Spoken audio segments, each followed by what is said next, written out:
Alright, my liner was dirty and I blew it out with some compressed air, and it was causing the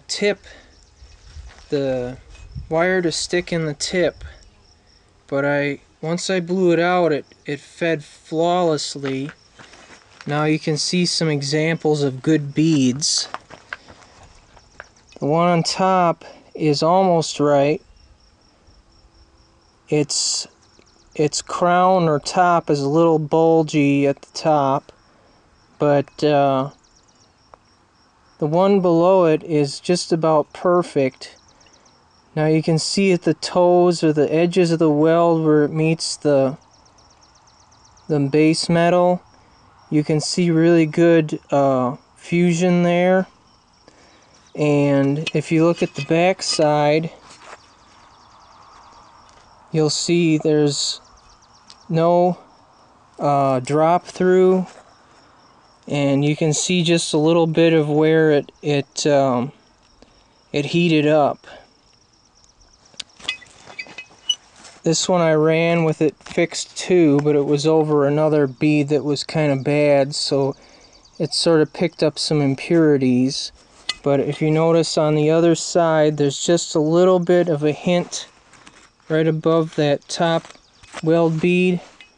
There's just a little bit of a hint of some heat there, and that's what you want.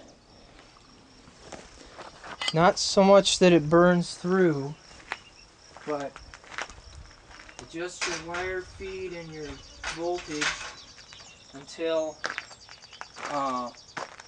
you don't burn through, but you can still see some scaling or some discoloration on the opposite side, or sort of an impression where you can see that it got real hot. Also, if you look at the top of that bead, you'll see that it's very shiny and that there's no pinholes. That means that our shielding gas is just right. It's not being blown away, and our nozzle is not clogged up with slag. Now,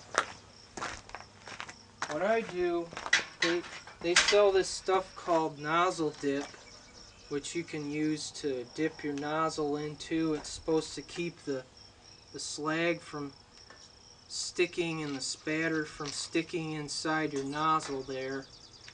But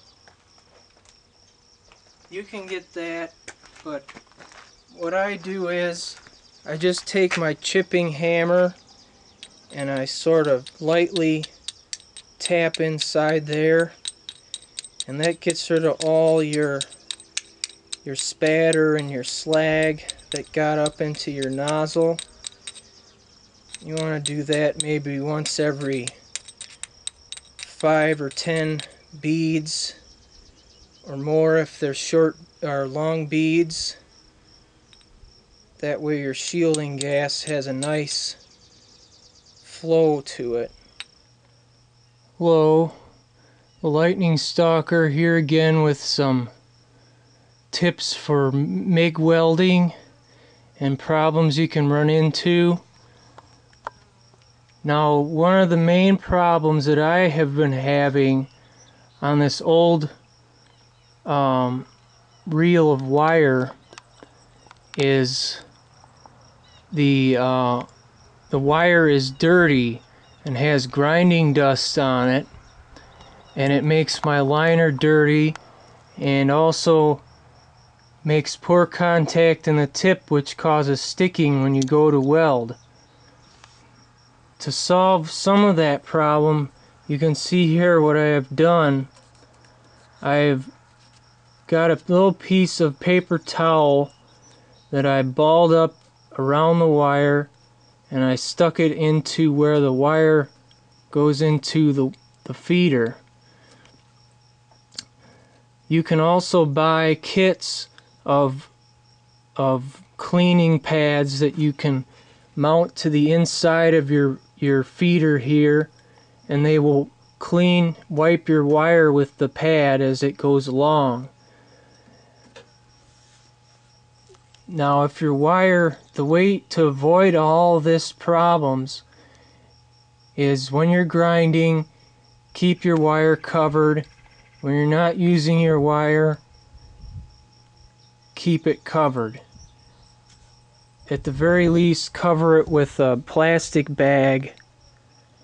But the best thing is to get a Ziploc bag and put your wire in there with some silica gel and seal it up.